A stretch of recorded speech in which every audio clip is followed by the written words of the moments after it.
അച്ഛാ, അവിടെ ബലരാമനങ്ങളും ആന്റിയൊക്കെ അവരീ തകർച്ചയെന്ന് കയറി വരാൻ കുറച്ച് സമയമെടുക്കും. ഒരേ ഒരു മോളെ നഷ്ടപ്പെട്ട അച്ഛനും അമ്മയല്ലേ. അച്ഛാ, യഥാർത്ഥത്തിൽ എന്താ സംഭവിച്ചെന്ന് എന്തെങ്കിലും ഒരു സൂചന തോന്നുന്നുണ്ടോ?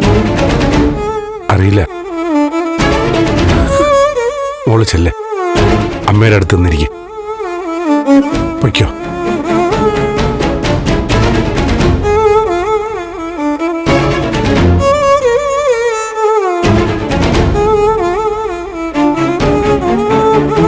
അച്ഛാ, ദേവിക്ക് മാധവനങ്ങളോട് അവരെവിടെയാ പോയത്?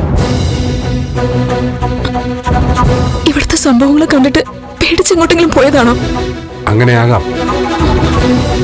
ദേവിയുടെ ബന്ധുക്കൾ അടുത്തേക്കോ മറ്റോ പോയതാവാം. പക്ഷെ ഒന്ന് വിളിച്ചിട്ട് കൂടിയില്ല. അവർക്ക് എന്തെങ്കിലും സംഭവിച്ചു എന്ന് എന്റെ പേടി. രാധികാന്റെ വിളിക്കാനും തോന്നിയില്ല. എല്ലാവരും മരവിച്ചിരിക്കും പോലെ ആയിരിക്കും. അതെ, ആരെയും വിളിക്കണ്ട. ഇതിന്റെ ഒരു വിഷമം എല്ലാവർക്കും 2-3 ദിവസം ഉണ്ടാവും.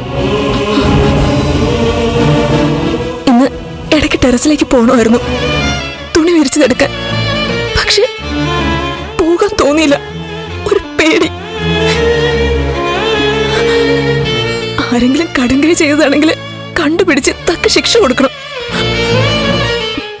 വെറുതെ വിടരുത് ആരായാലും. പോസ്റ്റ്മോർട്ടം റിപ്പോർട്ടൊക്കെ വരട്ടെ.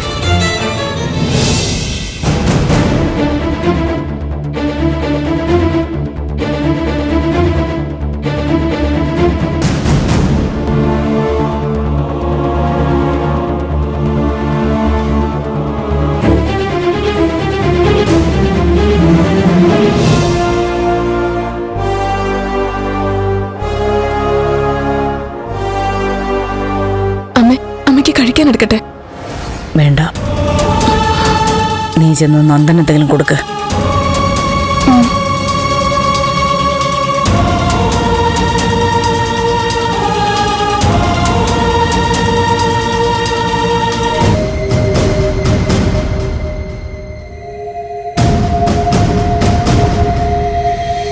രാഷ്ട്രീയക്കാർക്ക് അഭിനയവും വഴങ്ങുമെന്നറിയാം, പക്ഷെ ഇത്ര നന്നായിട്ട് അഭിനയിക്കുമെന്നറിയില്ലായിരുന്നു.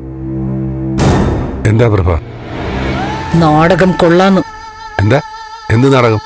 ദേവികയെ രക്ഷിക്കാൻ അച്ഛനും മകനും കൂടി നടത്തുന്ന നാടകം കൊള്ളാന്നു. നാടകം? താൻ എന്താ പറയുന്ന പ്രഭ? ഒന്നും അറിയില്ല. ദേവിക അപകടത്തിൽപ്പെടാതിരിക്കാനും അന്വേഷണം വരുമ്പോ ശ്രദ്ധ തിരിക്കാനുമായിട്ട് ഒരു നാടകം ഒരുങ്ങി വരിക അല്ലേ? സ്വന്തം മകനൊരു ചീത്തപ്പേര് വന്നാലും സാരമില്ല, മരുമോളും അവളുടെ അച്ഛനുമൊക്കെ കൊലക്കേസിൽ നിന്ന് രക്ഷപ്പെടണം. അതല്ലേ ഉദ്ദേശം? പ്രഭ, ഞാൻ പറഞ്ഞു, തർക്കത്തിനും ബഹളത്തിനുമുള്ള സമയമല്ല, ഒരുമിച്ച് നിൽക്കേണ്ട സമയമല്ലേ? സിദ്ധു, യഥാർത്ഥ കുറ്റവാളിയെ ഒളിപ്പിച്ചിരുത്തിയിട്ട് എന്നോട് വർത്തമാനം പറയരുത്. ദേവികയും മാധവനുമാണ് മീരെ കൊന്നത്. അത് സിദ്ധുവിനും നന്ദനും അറിയുകയും ചെയ്യാം. അവരെ ഒളിപ്പിച്ചതും നിങ്ങൾ രണ്ടുപേരും ചേർന്ന.